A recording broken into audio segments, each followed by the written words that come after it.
pilo Valian Luigi ke piak pada saya lau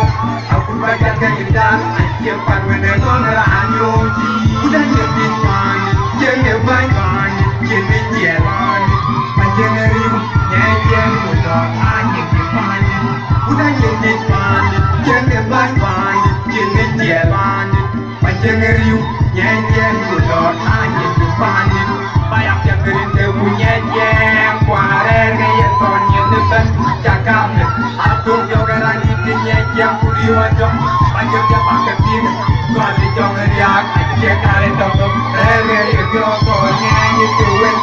apyo ewan banyak bola punya depan maluan ayam bedor pacar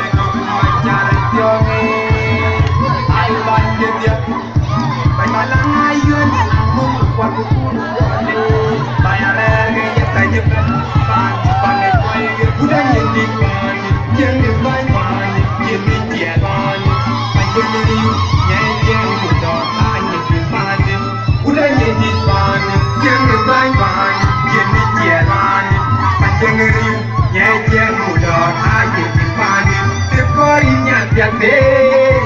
bunyi kenyanan jom Kebe bai bensin, aku cuci rumah jaya jom Kenal suara keimbaran jadi